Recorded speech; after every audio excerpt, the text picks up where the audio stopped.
নমস্কার বন্ধুরা, tasty dishes by Ruma চ্যানেলে আপনাদের সকলকে স্বাগত জানাই। আজকে আমার রেসিপি লাউ শাকের চচ্চড়ি। লাউ শাকের এই নিরামিষ চচ্চড়ি করার জন্য আমি নিয়েছি লাউ ডাঁটা ছোট ছোট করে কেটে ভালো করে ধুয়ে নিয়েছি।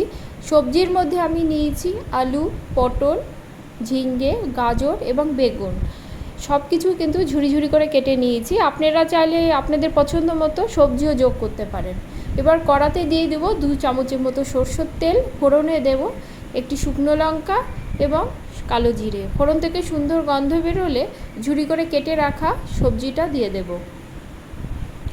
সবজিটা দিয়ে মিনিট 2 মতো ভেজে নেব। যেহেতু বর্ষাকালের সবজিতে কিন্তু অনেক জল থাকে, সবজিটা দেওয়া মাত্রই দেখুন অনেক জল কিন্তু বেরিয়েছে। এবার একটু মজে এলে এর মধ্যে আমি লাউ শাকটা দিয়ে দেব। লাউ শাকটা দিয়ে আমি দিয়ে দেব নুন আর দেব হলুদ। নুন হলুদ দিয়ে লাউ শাকটা আবারও সবজির সঙ্গে ভালো করে মিশিয়ে নেব। গ্যাসের ফ্লেমটা কিন্তু মিডিয়াম টু লোতে রাখবো। ভালো করে শাকটা মিশিয়ে নেব। শাকটা মিশানো মাত্রই দেখুন অনেকটা কিন্তু মজে এসেছে। মিনিট 2 মতো ভালো করে নেড়ে নেব। নেড়ে নিয়ে আমি এর মধ্যে দিয়ে দেব জল। জলটা দিলে সবজিটা ভালো মতো সেদ্ধ হয়ে যাবে। খুব একটা জল দেব না, যেটুক জলে সবজিটা সেদ্ধ হবে সেই জলটা দিয়ে ঢাকা দিয়ে 5 থেকে 7 মিনিটের মতো রেখে দেব। 5 থেকে 7 মিনিট পরে দেখুন সবজিটা কিন্তু একদমই পুরোপুরি মজে গেছে এবং সব সবজি কিন্তু ভালোভাবে সেদ্ধ হয়ে গেছে। এবার আমি এর মধ্যে দিয়ে দিব সর্ষে বাটা। আমি 2 চামচের মতো সর্ষে কাঁচা লঙ্কা দিয়ে বেটে নিয়েছিলাম, সেটা আমি যোগ করলাম। আর দিলাম স্বাদের জন্য চিনি।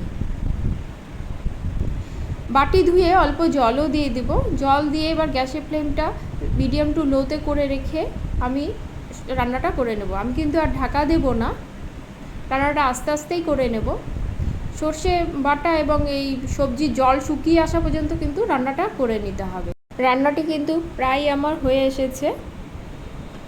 আজকে আমার এই নিরামিষ সর্ষে বাটা দিয়ে লাউ শাকের চচ্চড়ি রেসিপিটি যদি আপনাদের ভালো লাগে লাইক কমেন্ট করবেন এবং সাবস্ক্রাইব করে পাশে থাকবেন। আমার ভিডিও নোটিফিকেশান পেতে বেল আইকন কিন্তু অবশ্যই প্রেস করবেন। আমার চচ্চড়িটি কিন্তু হয়ে গেছে। এবার গ্যাসের ফ্লেম অফ করে দিয়ে পরিবেশনের পালা। গরম ভাতে এই শাক চচ্চড়ি খেতে কিন্তু দুর্দান্ত লাগে। রেসিপিটি ভালো লাগলে বাড়িতে তৈরি করার অনুরোধ রইল। আজ তাহলে এ পর্যন্তই। দেখা হবে পরের কোনো রেসিপি নিয়ে। সকলে ভালো থাকবেন। ধন্যবাদ সকলকে।